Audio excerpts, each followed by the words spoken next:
Pernahkah anda rasa seperti terperangkap? Seperti anda sedang menjalani kehidupan yang bukan sepenuhnya milik anda, mengikut skrip yang ditulis oleh orang lain. Mungkin ada satu suara halus di dalam diri yang berbisik. Pasti ada sesuatu yang lebih daripada sekadar bangun pagi, bekerja, tidur dan mengulanginya semula. Anda merasakan satu potensi besar di dalam diri, satu tenaga yang tidak digunakan, tetapi anda tidak tahu bagaimana untuk membukanya. Anda melihat dunia di sekeliling dan merasakan diri anda hanyalah sebutir zarah kecil dalam alam semesta yang maha luas, mudah dipengaruhi oleh keadaan, ekonomi dan pendapat orang lain. Perasaan tidak berdaya ini, perasaan menjadi mangsa keadaan, adalah pengalaman manusia yang paling lazim. Tetapi bagaimana jika saya katakan kepada anda perasaan ini adalah berdasarkan satu salah faham yang paling besar tentang siapa diri anda sebenarnya? Bagaimana jika kunci untuk mengubah keseluruhan realiti anda untuk beralih daripada menjadi ciptaan kepada menjadi pencipta terkandung dalam dua patah perkataan yang sering anda ucapkan setiap hari tanpa menyedarinya? Dua perkataan ini, apabila difahami dan dihayati sepenuhnya, adalah jambatan antara kebijaksanaan kuno dan fizik kuantum. Ia adalah kata laluan kepada satu keadaan kesedaran yang saya panggil keadaan ilahi. Perkataan itu ialah saya adalah. Kuasa di sebalik ungkapan. Saya adalah bukanlah satu konsep motivasi moden. Ia adalah kebenaran abadi yang telah bergema dalam semua tradisi kebijaksanaan terhebat sepanjang sejarah manusia. Fikirkan tentangnya. Apabila Musa bertanya kepada Tuhan tentang namanya di semak yang terbakar, jawapan yang diterima ialah, "Aku adalah aku." Bukan satu nama, tetapi satu pernyataan kewujudan tulen.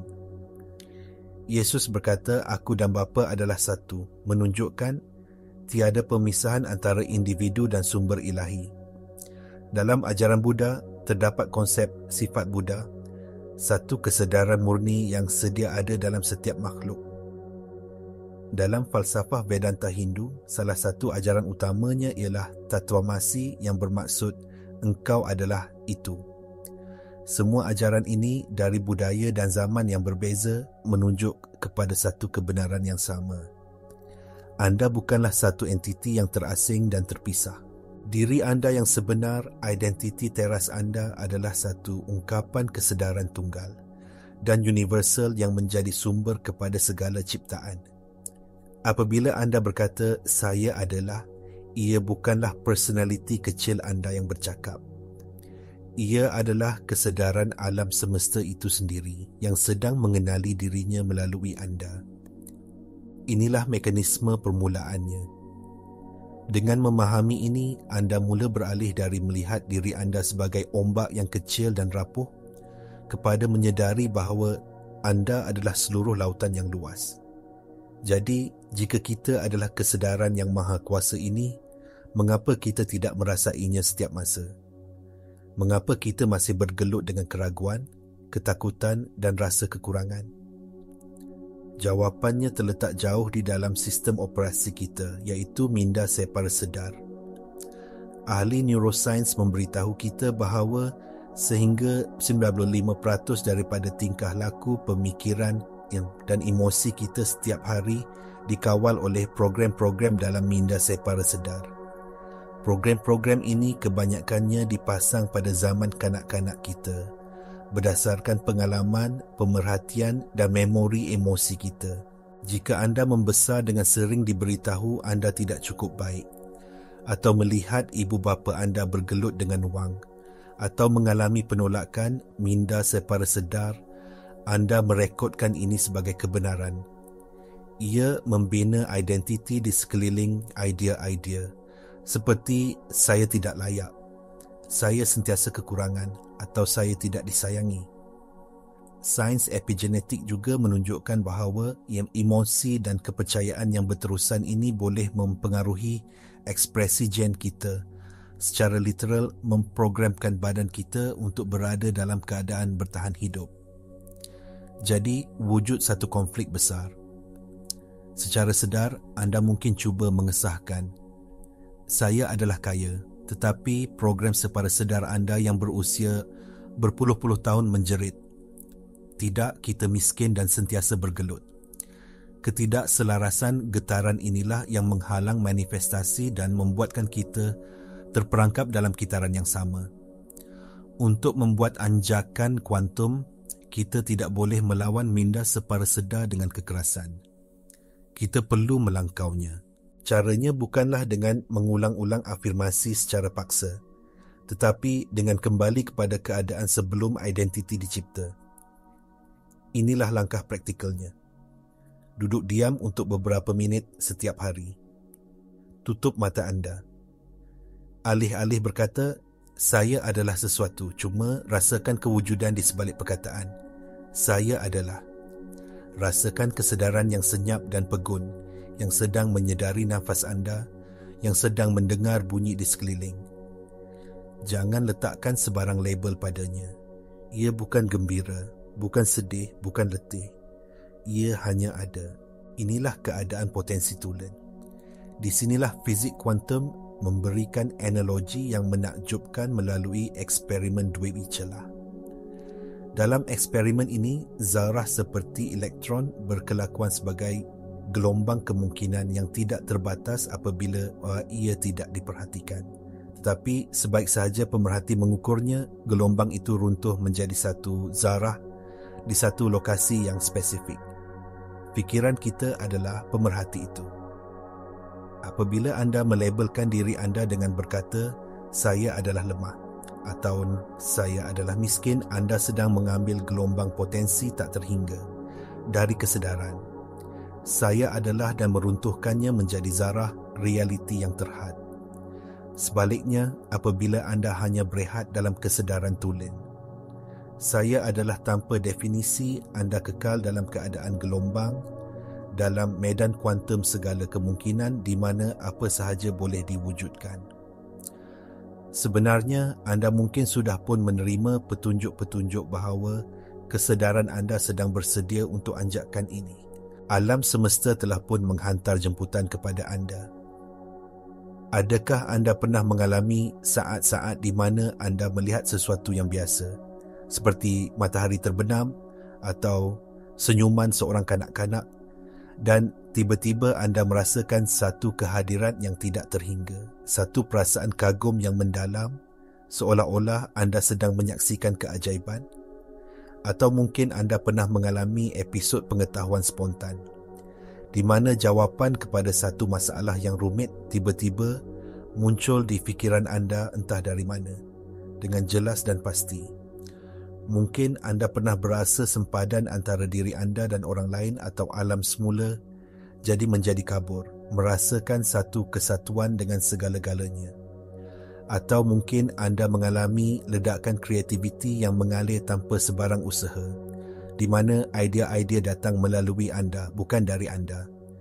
Dan yang paling ketara, adakah anda pernah mengalami manifestasi yang mustahil ataupun sinkronisiti yang aneh, di mana realiti seolah-olah menyusun dirinya di sekeliling niat anda dengan cara yang tidak dapat dijelaskan oleh logik? Ini bukanlah kejadian rawak. Ini adalah keretakan pada matriks identiti terhad anda. Ia adalah kesedaran sejati anda yang mengintai keluar, mengingatkan anda tentang siapa diri anda sebenarnya.